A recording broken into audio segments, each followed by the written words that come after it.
فلسفے کی جب کوئی بھی کتاب پڑھیں، خصوصاً جدید فلسفے کی، تو جو سب سے پہلا چیپٹر ہوتا ہے وہ خدا کے وجود کے تعلق سے ہوتا ہے، اور اس میں ایک سوال بار بار کیا جاتا ہے، وہ یہ ہے کہ کیا خدا اس بات پر قادر ہے کہ وہ ایک ایسا پتھر بنا سکے کہ جس کو وہ خود نہ اٹھا سکے؟ کیا خدا اس بات پر قادر ہے کہ وہ ایک ایسا پتھر بنا دے کہ جس کو وہ خود نہ اٹھا سکے؟ اب عام طور سے لوگ یہاں پھنس جاتے ہیں، اگر وہ یہ کہیں کہ قادر نہیں ہے تو خدا کی جو قدرت کاملہ ہے اس کا انکار لازم آتا ہے، اور اگر وہ یہ کہیں کہ قادر ہے تو اب اللہ رب العزت کے عاجز ہونے کا مسئلہ آتا ہے کہ بھئی اس نے ایسا پتھر بنا دیا کہ جس کو خود نہیں اٹھا سکتا، اس کا مطلب وہ عاجز ہوا۔ تو اب یہاں جو جدید فلاسفرز ہیں وہ لوگوں کو پھنسا لیتے ہیں۔ ایسے بہت سے لوگ ہیں مسلمان کہ جنہوں نے فلسفے کی کلاسز لیں اور چند ہی دنوں میں وہ ایتھیسٹ بن گئے، چونکہ ان کو لگا کہ ان سوالوں کا کوئی جواب نہیں ہے اور کوئی جواب مذہب نہیں دے سکتا، لہٰذا بہترائی یہ اس میں ہے کہ ہم مذہب کو چھوڑ دیں اور ہم اس نظریے کے قائل ہو جائیں۔ کتنی ہی بڑی تعداد مسلمانوں کی ایسی ہے کہ جو اسکولوں اور کالجوں میں جا کر ایتھیسٹ بن گئی۔ ایک واقعہ میرے ذہن میں آیا، وہ بھی سنا دوں کہ چند ماہ پہلے میں امریکہ کے ایک شہر میں جمعہ کے موقع پر خطاب کر رہا تھا، تو میں نے اس موقع پر ڈارونزم جو نظریہ ارتقاء ہے اس کی تردید کی اور اس کے خلاف دلائل دیے۔ تو ایک اسکول کا اسٹوڈنٹ جو غالباً 11ویں یا 12ویں جماعت کا طالب علم تھا، اس نے تقریر کے دوران ہاتھ اٹھایا، اور جب میں نے اس کو نہیں دیکھا میں نے اس کو اگنور کر دیا۔ جب اس نے دیکھا کہ مقرر صاحب نے مجھے اگنور کر دیا تو وہ کھڑا ہوا اور اس نے کہا کہ آپ جس نظریہ ارتقاء کا انکار کر رہے ہیں وہ غلط ہے، میں نظریہ ارتقاء کو ثابت کر دوں گا۔ چونکہ جمعہ کے خطاب کا موقع تھا اس لیے میں نے اس سے کہا کہ ٹھیک ہے، ہم جمعہ کی نماز کے بعد گفتگو کریں گے، لیکن فی الحال میں اپنی تقریر مکمل کر لوں۔ وہ یہ بات سن کر بیٹھ گیا۔ جمعہ کی نماز کے بعد اس سے کئی گھنٹے گفتگو ہوئی، اور اس کی تحریر بھی میں نے ایک سوشل میڈیا پر ڈالی تھی، کچھ لوگوں نے شاید اس کو پڑھا بھی ہوگا۔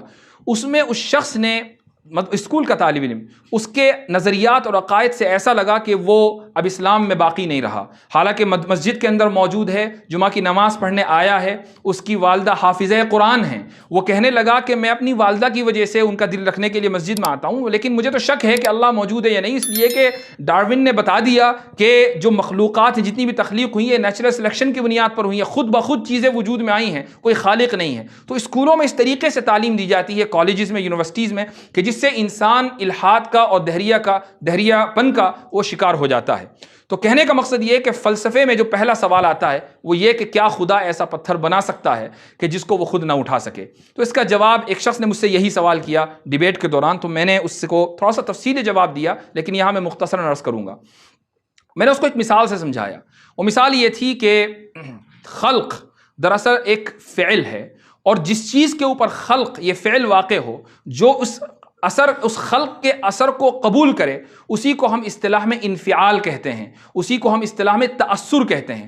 تو فعل گویا کہ فعل کا جو انجام دینے والا ہے وہ مؤثر ہے، اور جس کے اوپر فعل انجام دیا جا رہا ہے وہ متأثر ہے۔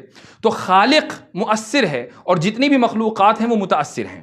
یہ سمجھنے کے بعد پھر میں نے اس سے کہا کہ ایک مثال لو، سورج ہے مثلا، تو سورج کی جو روشنی ہے اور اس کی حرارت ہے وہ مختلف چیزوں کے اوپر پڑتی ہے۔ اگر حرارت کے اعتبار سے دیکھا جائے تو سورج مؤثر ہے اور جتنی بھی چیزیں ہیں وہ متاثر ہیں، لیکن متاثر میں 3 طرح کی چیزیں ہوتی ہیں۔ ایک وہ متاثر جو کامل درجے کا ہو، ایک وہ متاثر جو ناقص درجے کا ہو، ایک وہ متاثر جو معدوم ہو، اور تینوں کی مثال موجود ہے۔ مثلا آپ سورج کی روشنی کے سامنے ایک شیشہ رکھیں، اس شیشے پر سورج کی روشنی کا اتنا اثر ہوگا اس حرارت کا کہ اگر اس کے آگے آپ کاغذ رکھ دیں تو وہ کاغذ بھی جل جائے گا۔ یہ شیشہ جو ہے یہ متاثر کامل ہے، اس نے سورج کے اثر کو مکمل طور سے قبول کیا ہے کہ جو تاثیر سورج میں ہے اب وہ تاثیر شیشے کے اندر آ گئی۔ متاثر ناقص کی مثال یہ ہے کہ ایک پتھر ہے، اس کے اوپر مستقل سورج کی روشنی پڑ رہی ہے، تو سورج کی روشنی کی وجہ سے وہ پتھر گرم ہو جائے گا، لیکن یہ نہیں ہوگا کہ اس پتھر کے محاذات میں اگر کوئی چیز آ جائے تو وہ چیز بھی جل جائے۔ یہ مثال ہے متاثر ناقص کی۔ اور ایک چیز ہے متاثر معدوم۔ متاثر معدوم سے اس کی مثال یہ ہے کہ مثلا ساؤنڈ ویوز ہیں، میں بول رہا ہوں تو ویوز کے ذریعے آپ تک میری بات پہنچ رہی ہے، یہ جو ویوز ہیں ان کے اوپر بھی سورج کی روشنی پڑ رہی ہے، چونکہ اسی کائنات اور اسی دنیا کے اندر موجود ہیں، لیکن یہ ویوز سورج کی روشنی یا اس کی حرارت کو قبول نہیں کر رہی ہیں چونکہ یہ متاثر معدوم ہیں۔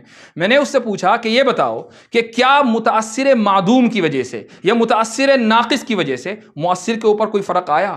کیا آپ یہ کہہ سکتے ہیں کہ چونکہ ساؤنڈ ویوز کے اوپر سورج کی روشنی اثر انداز نہیں ہو رہی ہے لہٰذا سورج ناقص ہے؟ کیا یہ کہا جا سکتا ہے؟ ہرگز نہیں۔ سورج کی روشنی اور اس کا عمل اپنی جگہ ہے۔ ایسے ہی خالق، ایسے ہی قادر، جو قادر مطلق ہے وہ مؤثر کامل ہے۔ اب سامنے دو چیزیں ہیں، تین نہیں، دو چیزیں ہیں۔ ایک متاثر کامل ہے، وہ تمام مخلوقات ہیں، وہ تمام کی تمام اللہ کی قدرت کے تحت ہیں، اور ایک متاثر معدوم ہے، وہ تمام چیزیں جو محال ہوں۔ تو اللہ رب العزت ایسا پتھر کہ جس کو اللہ رب العزت خود نہ اٹھا سکے، یہ متاثر معدوم ہے، یعنی محال ہے۔ اور جو چیز محال ہو وہ قدرت کے تحت آتی ہی نہیں ہے، اس سے قدرت کے اوپر اثر پڑتا ہی نہیں ہے۔ آپ یہ نہیں کہہ سکتے کہ چونکہ اللہ رب العزت ایسا پتھر نہیں بنا سکتا لہٰذا وہ قادر مطلق نہیں ہے۔ یہ سوال ہی غلط ہے، جیسا کہ یہ کہنا کہ سورج کی روشنی ساؤنڈ ویوز کے اوپر اثر انداز نہیں ہوتی لہٰذا سورج کے اندر نقص ہے، یہ سوال محال، باطل اور غلط ہے۔ بالکل یہی سوال بھی اسی طریقے سے غلط ہے۔